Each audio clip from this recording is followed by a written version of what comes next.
Retailleau, que répondez-vous au président de la République ce matin? Renoncement, démission. Je m'attendais guère à plus parce que il a refusé, je pense que Jean-Michel Blanquer était favorable, mais il a refusé, vous savez, notre proposition de loi qui consistait à interdire le voile dans les sorties scolaires, alors que les sorties scolaires, on le sait juridiquement, c'est du temps scolaire. C'est l'école hors les murs et nous voulions que les mêmes règles s'appliquent dans l'école hors les murs et l'école dans les murs. Donc en refusant cette petite chose, je m'attendais à cette réponse. Mais c'est une réponse qui est profondément contradictoire. D'abord, il n'a pas lu la proposition de loi. Quand il dit « mais quel juge ?» Évidemment, ce serait placé, bien sûr, sous, comment dirais-je, l'appréciation du juge de l'élection, quelle que soit l'élection, d'ailleurs, auquel on a affaire. Mais la contradiction, elle est la suivante. Il dit « mais il ne suffit pas de proclamer l'interdiction pour régler le problème. » Bien sûr. Sauf que, quelques phrases avant, il dit « mais on a interdit des mouvements associatifs, on a fermé des mosquées, on a fermé des écoles. » Donc on voit bien que l'interdiction, c'est une arme qu'a la République.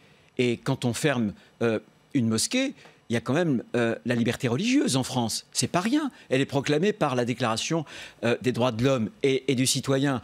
Exactement, lorsqu'on dissout un mouvement, je me souviens que sous Nicolas Sarkozy, un mouvement islamiste avait été dissous, il y a la liberté d'association. Donc à chaque fois, le principe d'interdiction, c'est un principe qui doit évaluer la proportionnalité entre le but qu'on veut atteindre et puis d'autres libertés qu'on peut peut-être aussi contraindre. Donc une nouvelle fois, Emmanuel Macron, en réalité, montre qu'il démissionne.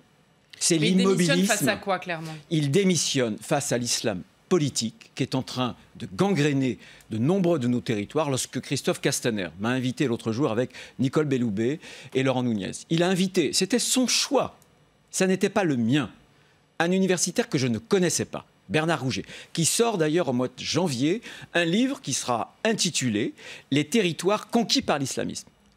Il lui a donné la parole pour introduire le sujet.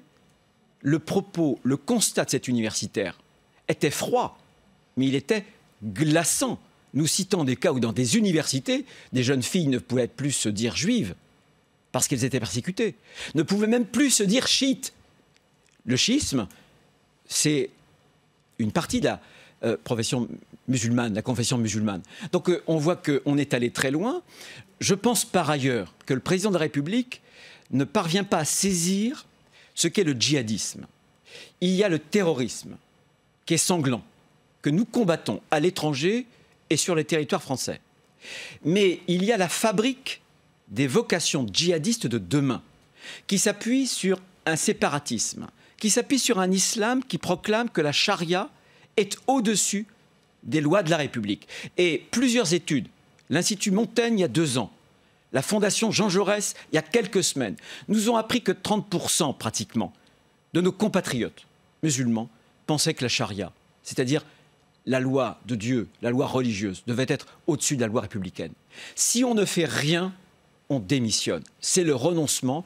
Emmanuel Macron, je l'accuse de refuser le combat contre l'islamisme, qui n'est pas une religion, qui est une idéologie politique qui s'appuie sur le dévoiement d'une religion. Mais il faut le combattre avec les moyens, y compris les moyens que nous donne la loi. Parce qu'avec Emmanuel Macron, jamais on n'aurait eu l'interdiction de la burqa. Jamais. Il endosse le fait de fermer quelques mosquées, trop peu. Je pense qu'il faudrait d'ailleurs sans doute compléter la loi sur un certain nombre de points. Nous en avions parlé avec M. Castaner sur ce plan-là. Donc l'interdiction, c'est poser des limites. Et aujourd'hui, évidemment, je ne prétends pas tout résoudre, mais la République française est soumise à un choix. Est-ce que nous engageons le combat avec toutes les armes, des armes républicaines qui sont à notre portée, ou est-ce que nous démissionnons ? Emmanuel Macron propose la démission. Et de la démission à la soumission, il n'y a qu'un pas. Peut-être juste pour préciser pour nos téléspectateurs, après les mots du président, quel est l'avenir possible de la proposition de loi que vous aviez faite sur l'interdiction des listes communautaires aux élections? Je ne me fais pas d'illusions. Elle sera présentée à l'Assemblée ou c'est juste ça n'arrivera pas? Au moment de la rencontre avec Christophe Castaner, il m'avait indiqué les grandes difficultés qu'un texte de ce type aurait avec sa majorité à l'Assemblée nationale. Donc le texte, c'est d'ailleurs. Mais moi, ça ne me fait pas rire du tout. Je pense que la majorité En Marche sera, comme à l'habitude, le petit doigt sur la couture du